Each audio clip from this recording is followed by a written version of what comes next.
incredible, isn't it? 500,000 people arriving every morning. Nobody leaving.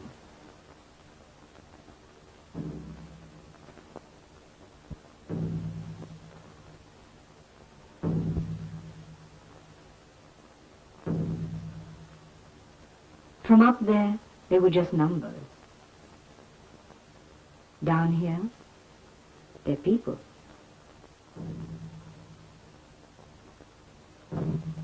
Now we've got 2 platforms full. Sometimes it's hard to remember I'm a human being.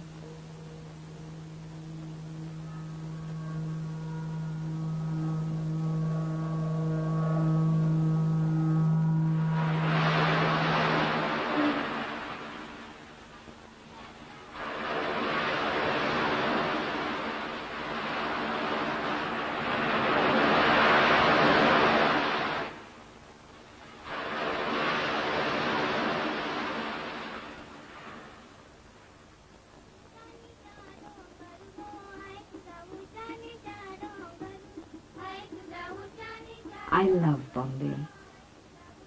I love its setting, the beaches and the fishing villages of the Konkan coast. 7 islands were joined more than 300 years ago to form a trading post for the East India Company, planting the seeds of a very extraordinary future. Bombay grew phenomenally, attracting people from all over the country, unleashing a staggering amount of initiative, energy, and imagination. When new technology came to Asia, more often than not, it came to Bombay. The dynamo generating all this growth was, of course, Bombay's magnificent harbour. The city soon established itself as one of Asia's finest ports. In 1865, Indian cotton catapulted into worldwide importance, and with it, the city of Bombay. Today, it is a nerve center of the nation's economy, a clearinghouse of enormous vitality for the exchange of goods and skills and services, of shared and agricultural produce. Stretched out along the Arabian Sea, Bombay lies. A great metropolis of over 6 million people. Here, at the southern end, are located the headquarters of most of this country's commerce. Nearly half the entire revenue of the government of India comes from this one city.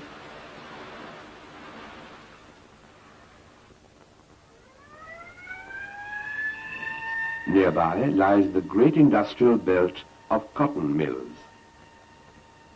People live as close as possible, often illegally. But which is worse, the temporary slums or the permanent ones? In these thaals, entire families live in single rooms. The toilets are communal.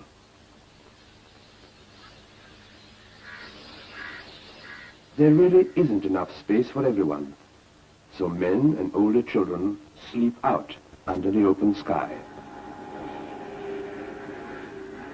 Morning arrives, and with it starts the collection of water for the day's needs, the elementary essentials of life. Isn't that marvelous? She's smiling. Even under these conditions, people retain their humanness, their dignity. These aren't the poorest people in Bombay. It is simply that they cannot compete for the space and services they require.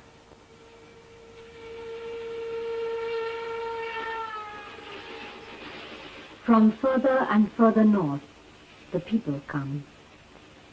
About 2 or 3 persons a day are killed, falling off these trains.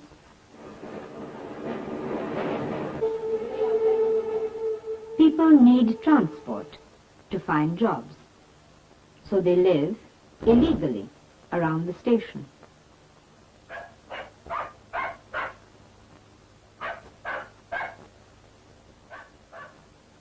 Do we really have to treat people this way?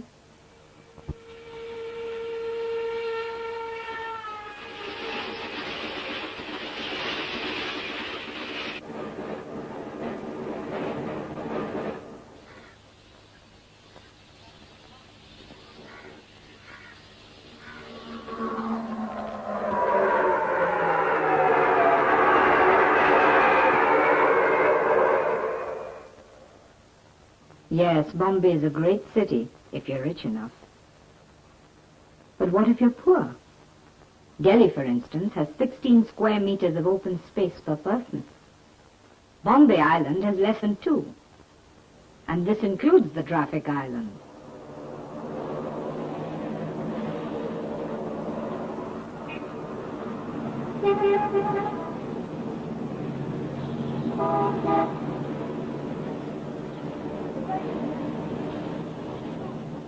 All around, the city is breaking down.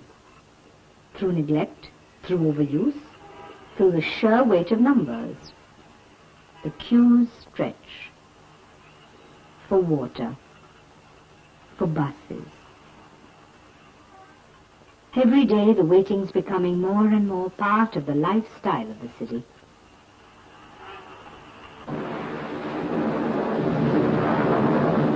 The facts of the matter are brutally simple.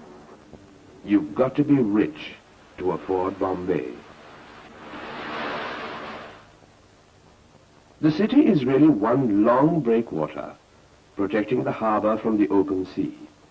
In the south, the jobs. In the north, the people's homes. Result, every day a massive flow of traffic southward in the morning, northward in the evening. Further result, escalating land prices, highest at the southern end of the city.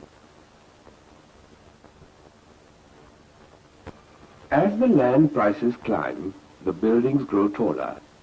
As they grow taller, they cost more, not only in money, but in things that we as a nation cannot afford, like steel and cement and high-speed lifts.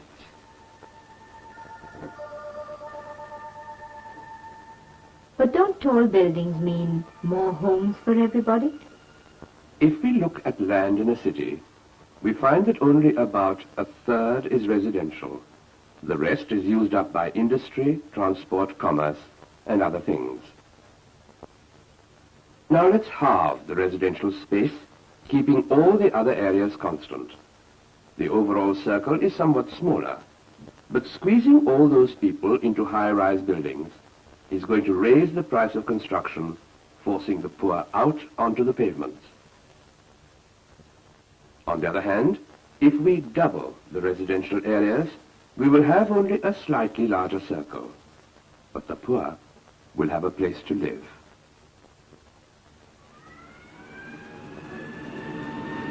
People want to be where the jobs are. Office jobs in Bombay are growing faster than factory jobs. And most of these office jobs are in the southern end of the city. Each new job adding to the pressure on trains and roads and parking space. Even the pressure on pavement space. 10 million people by 1985. How will we find more space?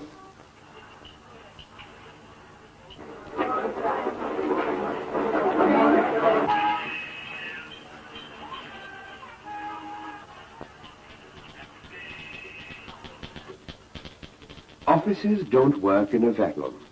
They're closely related to transport and industry and finance. To shift office jobs, we must first find an area where these already exist. Across the harbor, there may well be such a possibility. First of all, we have the new Thane Creek Bridge, along which will run the national highway to the hinterland of Maharashtra. Secondly, there is the new industrial belt from Thane to Belapur. Thirdly, the new docks at Nhava which will have a larger capacity than the existing docks in the old city. interaction of these particular inputs could generate a new commercial center like the one started on those 7 islands over 300 years ago. Almost 500,000 people in Bombay are government employed.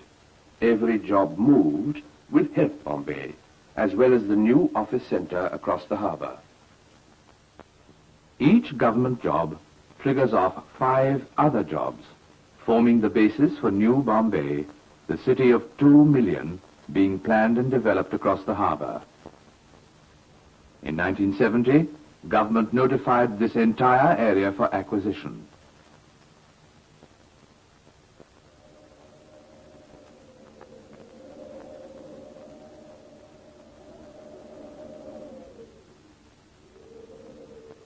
"55,000 acres of land, running from hills down to water. An urban effort on a scale unparalleled anywhere in the world today.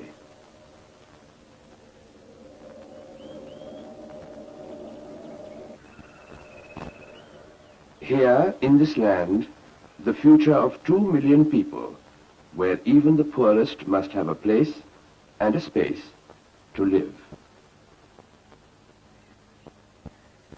Opening up the harbour will bring the waterfront back to Bombay. Plazas, like the gateway, along the eastern shore of the island will change the north-south structure into an east-west one. And looking eastward, the energy of New Bombay will stimulate development in the mainland, opening up new growth across the state.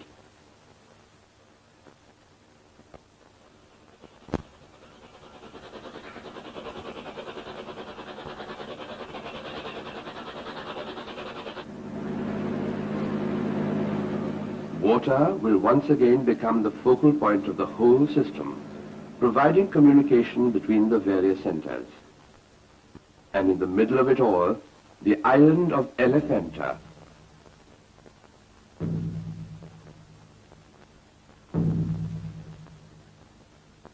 An umbilical cord that takes one back 1,000 years.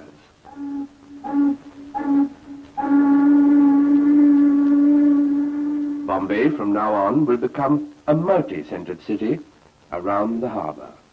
Each new center opening up more space for the people of this city. This is a unique opportunity.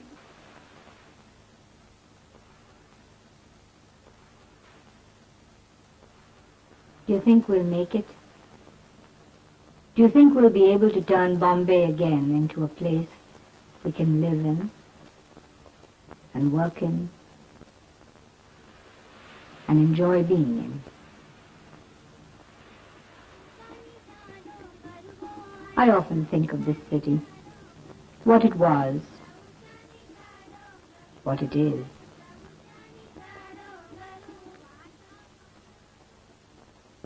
And what it could become again.